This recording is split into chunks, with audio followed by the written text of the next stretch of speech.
तुम्ही पण प्राणीप्रेमी आहात का? अहो मग एखादं भुवू पाळा, एखादी मनीमाऊ पाळा. का तुमच्या कष्टाचा पैसा त्या मार्केटमधल्या बुल आणि बेअरच्या कष्टात घालताय? अहो त्याला समतासोबत वाढवा ना. समता पतसंस्था, टेन्शन नाही, रिटर्न्स निवडा. गेल्या 2-3 दिवसापासून आम्ही पाहत आलेलो आहे की कोपरगाव शहरात आमचा जो विरोधी पार्टी आहे त्या विरोधी पक्षाकडून वेगवेगळ्या प्रकारे आरोप प्रत्यारोप आमच्यावर केले जातात की ज्याच्यात काही खरोखरीच तथ्य नाही. त्यात याला जी खरी जर उत्तरं दिली त्यांना पळता होईल थोडी अशी परिस्थिती आहे. त्यामुळं प्रत्येक बाबतीत आमच्याकडे उत्तर आहेत. ती उत्तर देण्यासाठी आम्ही आज इथं आपल्याला आमंत्रित केलेलं आहे. सगळ्यांना माहिती आहे आमच्या विरोधकांना आता खरं तर 5 वर्ष काही कामच उरलेलं नाही. आम्ही जे कामं करतो, आदरणीय आमदार विवेक भैया कोल्हे असतील, माजी आमदार स्नेहलताई कोल्हे असतील, यांच्या मार्गदर्शनाखाली आपले कोपरगाव शहराचे नगराध्यक्ष परागजी संधान साहेब यांच्याबरोबर सर्व नगरसेवक एकजुटीने काम करतात. आपण बघितलं मागच्या 4 वर्षात प्रशासक होतं, परंतु प्रशासक हे फक्त नावाला होतं. प्रशासक कोण चालवत होतं हे सर्व जनतेला माहीत आहे. अगदी सर्व कामं आदेश आल्याशिवाय नगरपालिकेत होत नव्हती. आणि असं असताना मागील 4 वर्षात त्यांनी जे कामाची कोपरगावची बजबज पुरी करून ठेवली होती, खरं तर ती बजबज पुरी केलेले कामं, त्या कामाचा उरक आमच्या या 4 महिन्यात करता करता आमचे 4 महिने पूर्ण झाले. मग विरोधकांना आमचं हे म्हणणं आहे की आम्हाला प्रश्न खरोखर तुमची पात्रता खरं आहे का? कारण तुम्ही केलेले कामं, तुम्ही केलेले अर्धवट कामं, त्याच्यानंतर जे कामं नंतर करायचे होते ते कामं आधी करायचे, आता त्या कामाला वेगळ्या प्रकारे आमच्यावर ते आरोप करून ते जनतेची दिशाभूल करतात. खरी परिस्थिती काय आहे हे सगळ्यांना माहिती आहे. ढाप्याच्या संदर्भात जे आरोप केले गेलेत ते अत्यंत चुकीचे आहेत. कारण कुठल्याही प्रकारचं अजून बिल अदा झालेलं नाही. बिल अदा होण्याच्या आधीच भ्रष्टाचार झाला म्हणून त्यांनी ओरड चालू केली आहे. ज्या ढाप्या टाकायची पद्धत नगरपालिकेने अशी चालू केली की नगरसेवक संबंधित ठेकेदार, वार्षिक ठेकेदार नेमलेत नगरपालिकेने. संबंधित ठेकेदाराला सर्व 30च्या 30 नगरसेवक फोन करत असतात की अमुक अमुक भागामध्ये ढापा कुठला आहे तेवढा ढापा टाकून द्याव्या. सदर ठेकेदार जातो तिथं ढापा टाकण्यापूर्वी तिथलं जिओ टॅगिंगचा फोटो काढला जातो. ढापा टाकल्यानंतर पुन्हा तिथला जिओ टॅगिंगचा फोटो काढला जातो. त्याची नंतर तिची रीतसर नगरपालिकेमध्ये नोंद केली जाते. अजून का त्या जेवढे ढापे टाकले सर्व त्यांच्या नगरसेवकांनी सांगितले, आमच्या नगरसेवकांनी सांगितले की अमुक अमुक ठिकाणी ढापे फुटलेले आहेत, तो संबंधित ठेकेदार जाऊन तिथे ढापे टाकता येते. परंतु यांनी विनाकारण यांचे कामं केले. जर असं असेल तर हे त्यांचे कपिले आहेत, त्यांनी फोटो टाकलेले आहेत का माझ्या वॉर्डात ढापे पडली. हे गट नेते मंदार पहाडी त्यांनी फोटो टाकले माझ्या वॉर्डात ढापे पडले. यांनीच आरोप केला काल की ढाप्यात भ्रष्टाचार झाला म्हणून. जर मग ढापे पडले नाही त्यांनी फोटो का टाकले, याचा अर्थ त्यांच्या प्रभागात ढापे पडलेले आहेत. सर्व नगरसेवकांचे अध्यक्षांनी सरळ सांगितले की आपल्याला जिथं नागरिकांच्या अडचणी आहेत तिथं राजकारण न करता ज्यांचा फोन येईल तिथं ढापे टाकून द्या.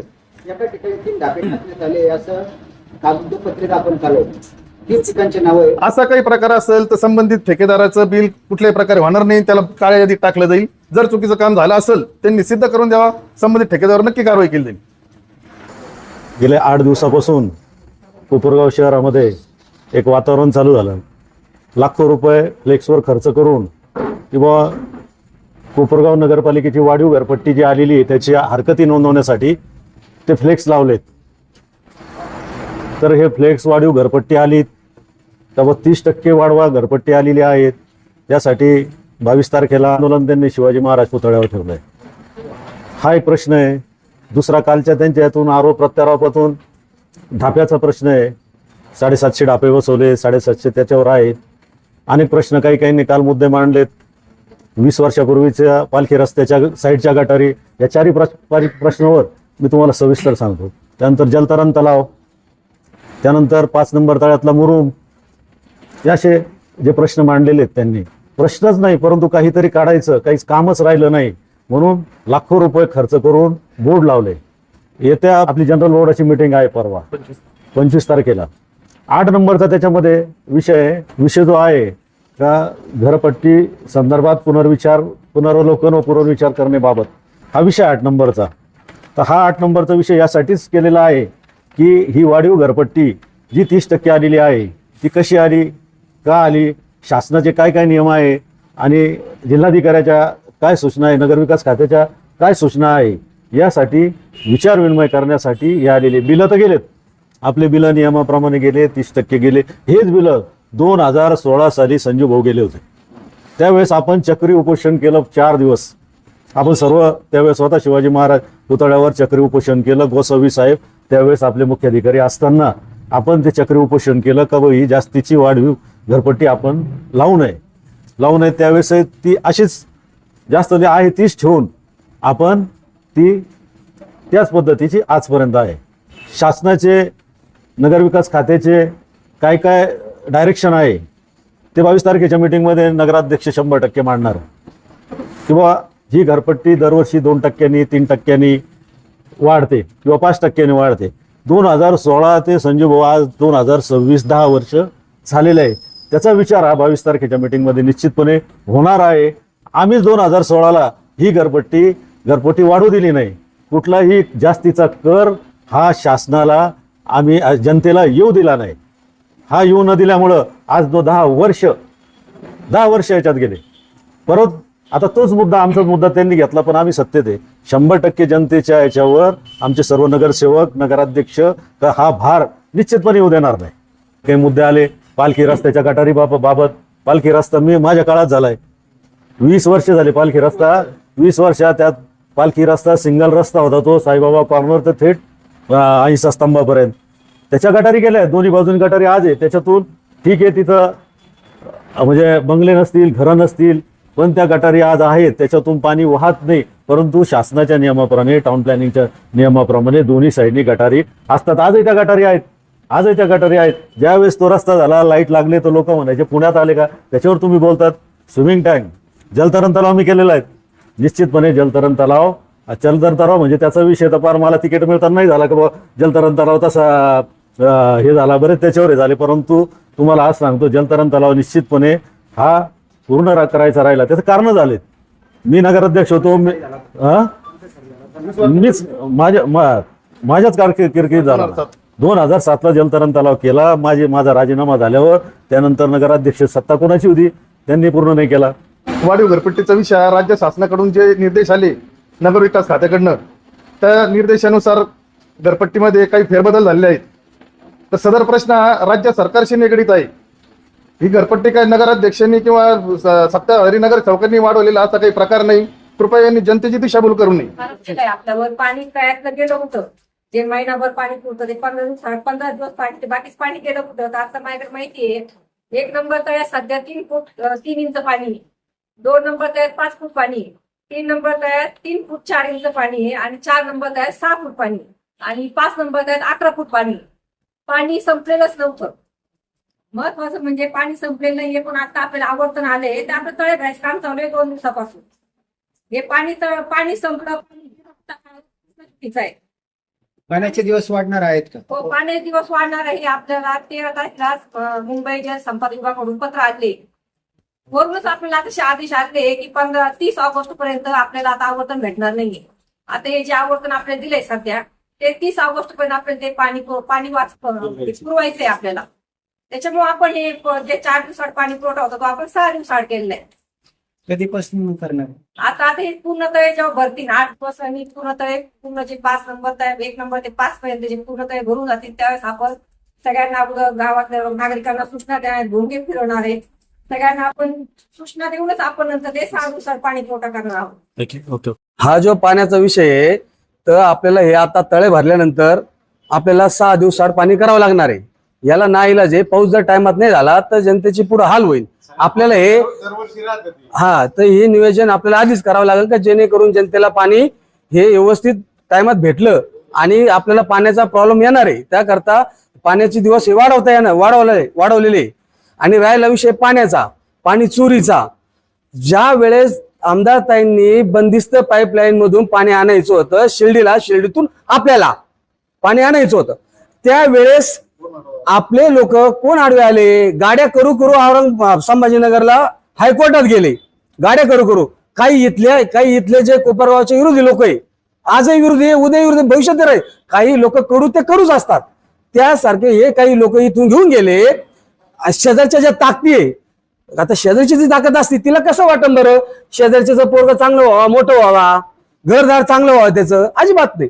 आमदार ताईंनी जर ती बंदिस्त लाईन मधलं पाणी आणलं असतं, यांच्या भविष्यात यांना लोकांनी मतही दिलं नसतं, त्यांना लोकांनी हुसकून दिलं असतं, मतं टाकलं असतं. पण आमदार ताईंना जर त्याचं क्रेडिट गेलं तर हे कोण विचारीन? त्यांना इथं विचारणार नाही. मग त्याकरता शेजारच्या ज्या ताकदी आहे ते थोडे मोठे आहे.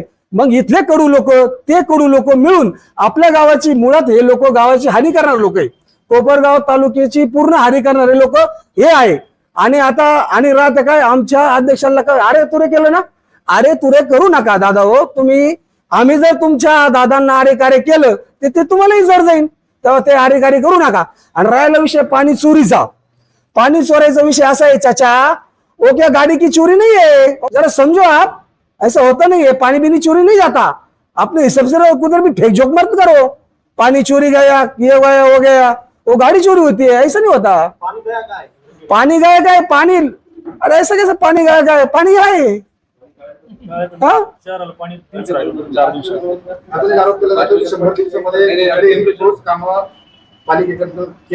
आम्ही 100 दिवसात काय कामं केले ना हे पूर्ण हिशोब सर दाखवून देऊ. पण तुम्ही 4000 कोटीचा हिशोब बाकी एकदा तर द्याव, विनंती आहे. उभं राहून द्या. आम्ही छाती ठोकपणे म्हणतो 100 दिवसात आम्ही काय कामं केले, आमच्या अध्यक्षांनी काय कामं केले, आमच्या सभापतींनी काय कामं केले, पूर्ण हिशोब द्या. ताईंनी सांगितलं प्रत्येक इंचा हिशोब सांगितला. आणि बोर्ड असे मोठमोठे बोर्ड लावत्या, मला पान फुलवा हे बोर्ड लावत्या, शर्ट घाली त्या 4000 कोटीचे. अहो 2-4 हजार 100 कोटीचे बोर्डातच गेले. मला पान फुलवा कशाला दे? नाही आम्हाला विचारता 700 ढापे पडले कुठं, बरोबर की नाही? जनतेला प्रश्न, जनतेला संभ्रम करण्यापेक्षा आमच्याकडे या, आमच्या सोबत चला, पत्रकारांना बरोबर घ्या. एक ढापा मोजून देतो, एक ढापा बरं का? आम्ही 700 ढापे मोजून देतो. आणि तसंच आम्ही केलेले जे तुमच्यावर आरोप आहे 4.5 कोटीची कामं दाखवा, 4000 कोटीचे. 4000 कोटीची, तसेच आम्हाला बरोबर घ्या, पत्रकारांना बरोबर घ्या, तुम्ही दाखवून द्या. हा सूर्यन हा जरायला विषय मुरमाचा, काय मुरुम दगड कुठे गेला, असं जायचं सरळ साईबाबा कॉर्नर पर्यंत पासून सरळ जायचं संजीवनीच्या मार्गाने, असं लेफ्ट हाताला पाहायचंय जिनिंगला सगळे दगड तिथे भेटतील, सगळे दगड तिथे भेटतील. अहो संघ या, संघ काम करू लागा, जनतेला संघ घेऊन काम करू लागा. आपण कोपरगाव चांगलं बनवू. दुसऱ्या ज्या ताकदी आहे त्या कशाला बोकंडी बसू राहिले आपल्या, ते आज ना उद्या तुमच्याही लाता घालणार आहे. आणि राहिला सीडीचा आणि पेन ड्राईव्हचा विषय, सीडी घेऊन या आंबेडकर मार्गावर, तिथं येऊ आपण. तुमची सीडी घेऊन या, आमची पेन ड्राईव्ह घेऊन येतो, घेऊन या. कोणचे लोक कोणाला बुटा हाणते हे आपण पाहू. ढापे, आरोग्य व पाणी. राहिली गोष्ट ढापे यांनी एवढे टाकलेच नाही, तुम्हीच फोटो काढून टाकले ना व्हॉट्सअप, फेसबुक. आरोग्याच्या वेळेस बी ते शिवाजी महाराजांचं स्मारक आहे, तिथं बी स्वच्छता आरोग्य सभापती किंवा कर्मचारी यांनी मिळून किंवा श्री आढाव यांनी मिळून केली. यांनी फोटो काढले तिथं का म्हणे आम्ही केली, बरं तुम्ही केली. लाईट जरी लावला तरी हे फोटो काढून फेसबुकला व्हॉट्सअपला म्हणजे चांगले काम तुम्हीच केले. आणि राहिले पाण्याचा प्रश्न, पाण्या माग आता उन्हाळा एवढा होता, बाष्पीभवन पण झाला असन चोरी गेलं म्हणे. 43-44 टेम्परेचर होतं. आणि माग आता जेव्हा प्रशासक कार्य होतं ना, तर त्यावेळेस आमदारांचं पण काम होतं. आणि आता जे सांगू राहिले ना यांची लायकी काय आहे हे आम्हाला माहिती, यांना तिकीट दिलं का उभं केलं का यांची लायकी काय आहे, यांना कुठपर्यंत ठेवलेलं होतं हे आम्हाला माहिती. हे आता आम्हाला जे शहाणपणा शिकू राहिले ना यांनी शिकवू नाही. कारण की माग जेव्हा प्रशासक होतं त्यावेळेस एवढे मोठमोठे अर्धे मासे येत होते पाण्यातून वाहून, लोकांना फार ते गाळ मिश्रित पाणी प्यायला भेटत होतं. आता यांचं पोट दुखतं कुठे आणि दाखवतो कुठे. आणि आता यांनी काढलं हे हरकती घेऊ. अहो हे आमदारच आहे ना, यांचं काम आहे ना. एका नगरपालिकेच्या हातात आहे का सीओ आणि अध्यक्षांनीच केलंय, घडून आणलं. यांचं दुखतं कुठं आहे आणि दाखवतो कुठे आहे. यांना फक्त लोकांना ब्रह्मांड आणायचं. आणि राहिली गोष्ट यांना हिशोब द्यायचं, 700 ढाप्यांचा हिशोब द्यायचं, पाणीचा हिशोब द्यायचं. हे कोण? जे जे द्यायचं ना ते जनताला हिशोब देऊ, जनताला दाखवू. यांनी शिकवू नये आम्हाला, नाही तर आम्ही पण दाखवू का आम्ही काय करतो आणि काय नाही करत. फक्त एवढं आहे का बोलत नाही ना तर याचा अर्थ हे नाही का सगळं ऐकून घेईन. मग एकाने काढलं म्हणे काय रस्ते पहिले काम केले आणि मग खंदून काढलं आणि मग नंतर परत केलं का हो? तो रस्ता तर करायचा होता ना, करायचा आहे ना, केला तो आणि आता तो परत होणारच आहे. आणि ना खंदून काढलं, फक्त लोकांना भ्रमात टाकायचं का रस्ते केले, खंदलं, ड्रेनेज केले. ड्रेनेज कोण यांचे पोट दुखत्या कुठे यांना जनतेने दाखवून दिले. राहिली गोष्ट जर आमदारकी भैया जर थांबले नसते ना तर यांना कळलं असतं का आमदारकी यांनी सोपी गेली असती का जड गेली असती. एवढे वळवळ करू राहिले ना, त्यांनी वळवळ करू नये. मी रोज शहरातील रस्त्यांवर पहिले रस्त्यांचे प्रश्न आम्ही म्हणजे कचरामुक्त करण्याचा प्रयत्न करतोय. शहरातल्या साईडपट्ट्याच्या धूळ आम्ही त्या पूर्ण आता जवळजवळ डस्ट ती क्लिनिंग करायचे काम आम्ही सातत्याने करतोय. शहरातील आरोग्याच्या दृष्टीने आम्ही पावडर फवारणी असेल, जंतू संसर्ग पावडर फवारणी केली. त्याच्यानंतर औषध फवारणी आपली डासांचा प्रादुर्भाव वाढला होता. प्रत्येक प्रभागामध्ये आम्ही औषध फवारणी केली आपली जंतुनाशक. त्यानंतर गोदावरी नदी स्वच्छता अभियान राबवलं आम्ही. शहरातील सर्व प्रभागांमध्ये स्वच्छता अभियान राबवतोय. आता पावसाळा येतोय, पावसाळ्याच्या दृष्टीने आम्ही शहरातील प्रत्येक भागात जे असलेले मोठे मोठे नाले, त्या नाल्यांची साफसफाई आम्ही प्रामाणिकपणे करतोय. शहरात पूर्वी ज्याप्रमाणे शहरात धूळ होती, कचरा होता, तो आज बऱ्याचशा प्रमाणात नाहीसा झालेला आहे. आणि शहरातील नागरिकांनीच त्या दृष्टीने आम्हाला कळवलेलं आहे. आम्ही जे काय करतोय हे प्रामाणिक करतोय. तुम्हाला खरोखर जर काम करण्याची खरोखर आवड होती, तुमच्याकडं नगरपालिकेला उमेदवार नव्हता, तुम्हाला तो उमेदवार आयात करावा लागला, तुमच्याकडे खरोखर जर तशी जर विजन होतं तर तुम्ही दुसऱ्याचा उमेदवार चोरून, दुसऱ्याचा पक्षाचा घात करून तुम्ही नगरपालिकेत निवडणूक लढवायला नव्हती पाहिजे. एवढंच बोलतो, थांबतो. आपण आता बघितलं तर नगरपालिकेमध्ये जे छोटेसे प्रश्न आहेत, मागे तो समोर आलेला आहे, त्यासाठी आपण काय केलं? नगरपालिका ज्या वेळेला आम्ही नगरपालिकेत सत्तेत आलो त्यावेळेलाच आम्ही नगरपालिकेची पूर्ण क्लिनिंग केली होती. पण आता तुम्ही जर तहसील कार्यालयात गेले, बस स्टँडवर गेले किंवा पंचायत समितीत गेले, तुम्ही आजूबाजूला कुठं जा, शहरातून लोक येतात. आता मूळ प्रश्न असा आहे की शहरात कुठं कुठं हे गुटखे मिळतात, त्यावर तुम्ही आवाज उठवला पाहिजे. हे गुटखे जर बंद झाले तर ते खायला आणि थुकायला माणूसच राहणार नाही ना. त्या दृष्टीने तुम्ही खरा आवाज उठवला पाहिजे. खाणारा खाणारच आहे आणि तो थुकणारच आहे. स्वच्छता होणार की नाही? स्वच्छता 100% करणारच. तुम्ही दाखवलं ज्याप्रमाणे आता काही दिवसापूर्वी दाखवलं होतं का खंदक नाल्यावर घाण साचलेली, ती घाण का साचली होती, नाले साफसफाई केली, पण त्या बाजूला आपल्या शहराच्या जीवनवाहिनी म्हणजे नळ पाणी पुरवठा करणाऱ्या लाईनी, त्या लाईनीला जर ते बकेट लागलं असतं, झाल्या असत्या, पाण्याचं संकट आलं असतं शहरावर, म्हणून आम्ही ते थांबवलं होतं. पण मग आता आमचे नगरपालिकेचे कर्मचारी उतरून आम्ही ते पूर्ण त्या दृष्टीने साफ केलेलं आहे. त्यानंतर कुणी म्हणजे जे काम जे चांगलं करतोय ते दाखवायला कुणीच तयार नाही. पण मग काहीतरी कुठेतरी त्रुटी आढळल्या का त्यावर काहीतरी बोलायचं आणि आरोप करायचे, बस एवढंच चालू आहे शहरात, दुसरं काही नाही.